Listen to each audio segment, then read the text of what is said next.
Hi everyone, happy Monday. I hope you're all doing well. I'm just going to show, I've got a bit of a precarious setup today, but we're making it work, and I'm just going to share this in the Big Creative Fun community. If you're not already in there, it's an amazing community of wonderful, passionate creatives making their dreams come true. Click on the button on my banner, visit group, and go and join there now. We'd love to have you in there and hear all about what you're working on. And cool, I'm just gonna share this. If you're watching live, send me some hearts, send me some likes, say hello. Hopefully I can see the comments. If you have any questions while we're going through, please feel free to answer them.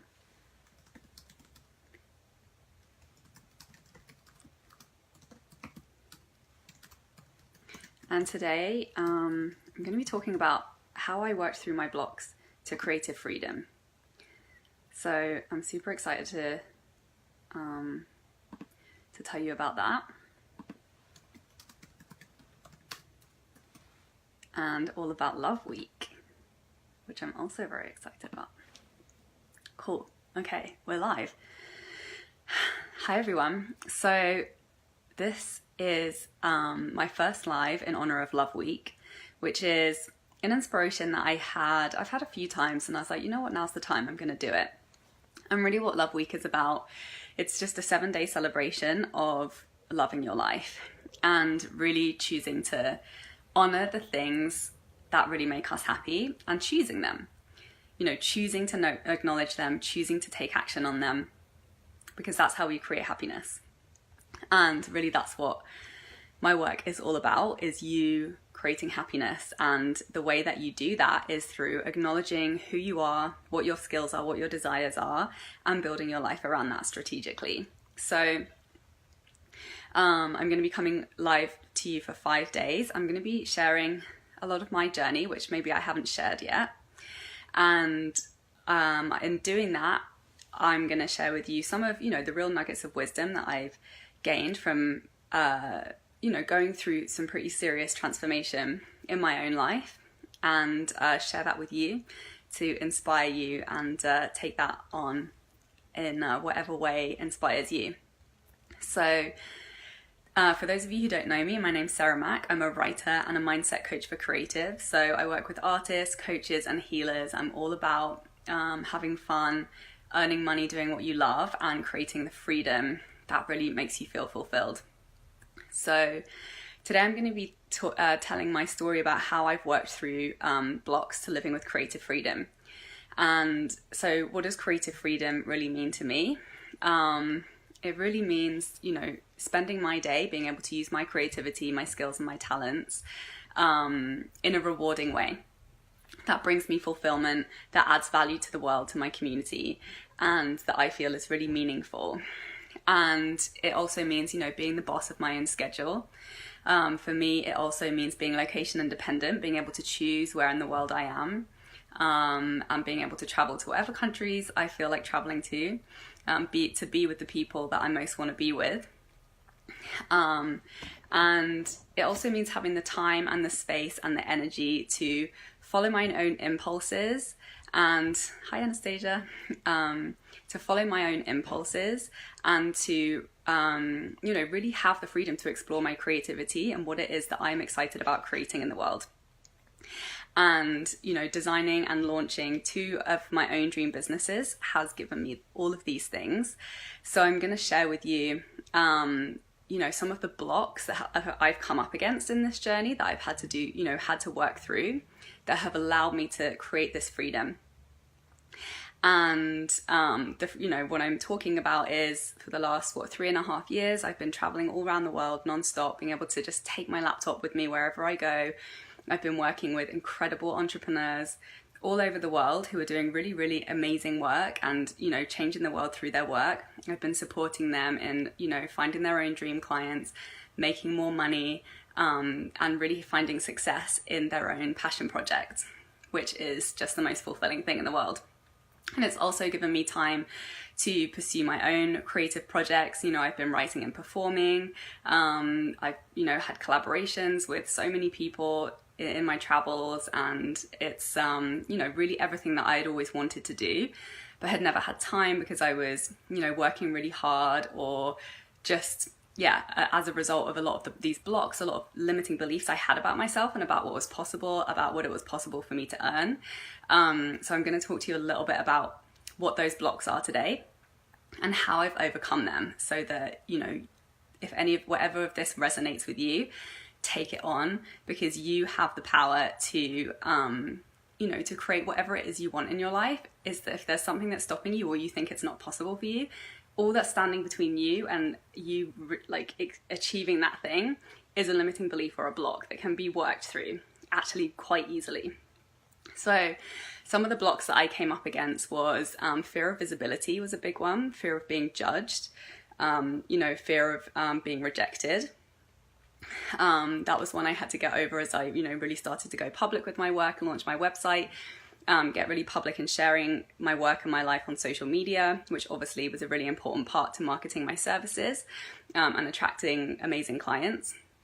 Money blocks has been a big one that I've been working through, and you know, that is really goes really deep, and it centers around you know, our self-worth, my, you know, really uprooting feelings of low self-worth that I wasn't really aware of, that were affecting, you know, having that like real blocks around charging money for my creativity and what the services that I was able to provide. I'm really, you know, blocking my deep appreciation of the value of the work that I provide as well. So, you know, that's been a journey of being able to charge the money I want, which also is, you know, obviously super important when you're creating freedom, because if you're slaving away for $15 an hour, you're not going to have that much freedom and be able to create a lot of the things that you want to in your life. Yes, those damn money blocks, absolutely, Anastasia. And then creative blocks as well.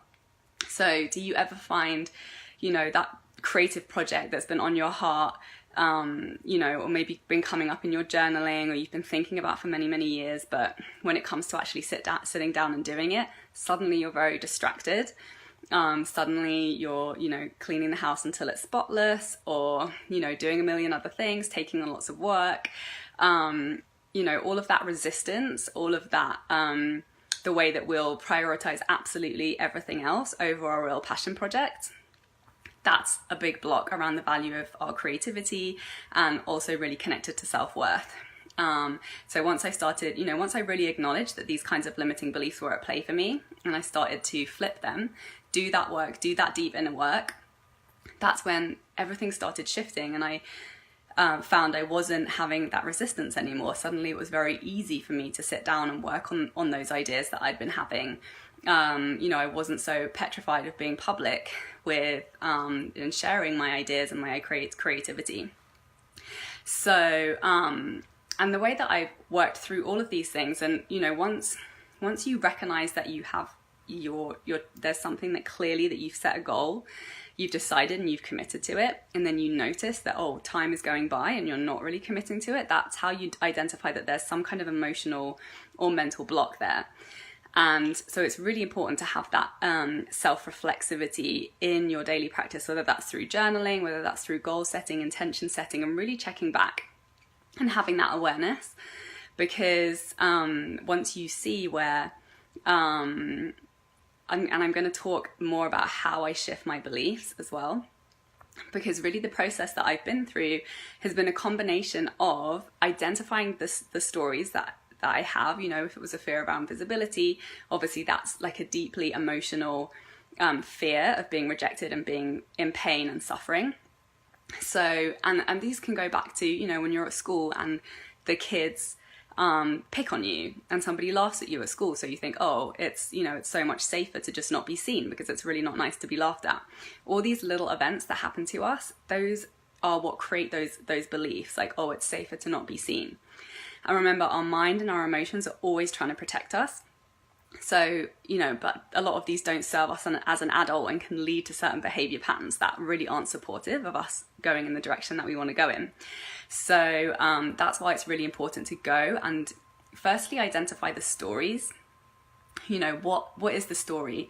Oh, being visible is dangerous and it's going to be painful, like emotionally painful. Whatever your story is that's holding you back, that your mind has created to keep you safe, you have to identify that and then, you know, flip it. What is a more empowering story? So, you know, it is safe to be visible.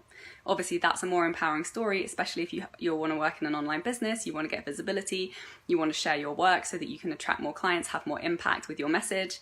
So it is a very empowering belief that it's safe to be visible. So firstly, shifting your story to one that's empowering, committing to that story, even though it may feel strange at first, really committing and repeating that story so that becomes your new belief.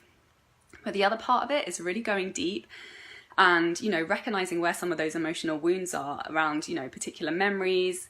Because what often happens is these beliefs were rooted maybe in one particularly painful memory when we were young and we didn't have the resources to really, you know, process emotionally what was going on.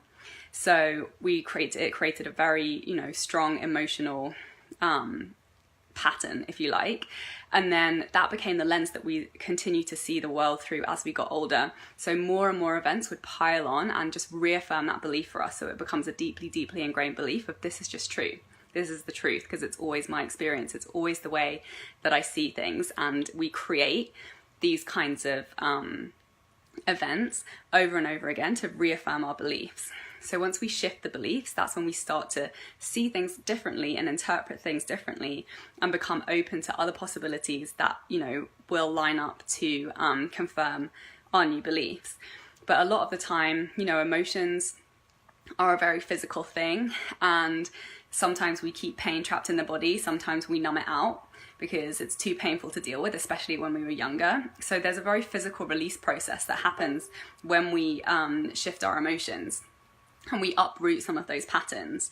So yeah, it's really a combination of deciding on the story that is going to support you going forward and committing to that. And the other part is really an emotional healing process of identifying, you know, where in your life caused you to have this belief and allowing yourself to shift, you know, the idea that is true and look at it from different angles. You know, really just forgive yourself, forgive anyone else that was involved so that it releases that emotional charge around those emotions, around those events. And that is like a very physical process as well. So, you know, I always recommend to my clients when we're doing mindset work to have a physical practice, because just moving our body physically is such a powerful way to shift emotions, to shift like stuckness, pain, and any blocks that we're holding on to in the body. And you know, it's obvious when we have a lot of these releases, sometimes we just burst out into crying, and crying is just a really natural way for the body to release tension and stress. Sometimes when we hit that moment, we identify that particular memory, all of that emotion will well up and just start coming out. So, you know, crying is just such an amazing, you know, practice event that's helping you to release. If you ever, you know, we tend to get into those habits of trying to suppress our tears because we don't want to, you know, be seen crying, or we can be ashamed, or we don't want to be accused of being emotional. But actually, you know, that's really detrimental. Like if we are going to need to have a cry, like see it as an amazing opportunity to just release some tension and stress. We don't always have to have a story around it. Sometimes emotions can come out and be released without, you know, without you knowing what exactly it was attached to, and that's fine too. But just to remember that often, you know, we have all of these memories and these pain, these emotional blocks stored in our body, and often, you know, something will trigger it and it will come out, or we'll start to be feeling certain emotions, and often it's got absolutely nothing to do with our present or the people that we're talking to or the room we're in or the place we're in. It's really just a resurfacing of some old emotional pain. So I found just knowing that really, really helps in that release process, because often, you know, if you're upset, sometimes we feel like to resolve it, we want to start attaching a story to it. but actually that's not always the case. Just allowing ourselves to have that release in that moment, maybe journaling, just having that self-inquiry, what is this about? And that's been huge for me, you know, in overcoming these blocks, is just having that very physical release process while I'm shifting to my new beliefs. I'm really creating those new neural pathways and those new beliefs, which then become my new lens through which I see the world, which will just gradually be stacking over and over again with more evidence that's actually really supporting me in the direction that I want to go in. So yeah, so that's why, you know, I'm so passionate about mindset work, because it really, really is like the most integral part to transformation. If there's something that you want and you're not getting it yet, maybe got to do a little bit of digging, you know, do some of that flipping your beliefs, really understanding what's going on, finding there are so many modalities to get in touch with your subconscious and, you know, what's in there that's not helpful. But, you know, another amazing thing about coaching and working with a coach is when you get very specific and you're very, you know, you have that accountability for whatever it is that you do want to create, you'll find that your blocks will start to surface. As you start to move forward, the things that aren't in alignment with that are, you know, it's almost like they're in the way, so they'll start coming up so they can leave and get out of the way so you can move forward to that thing that you've committed to.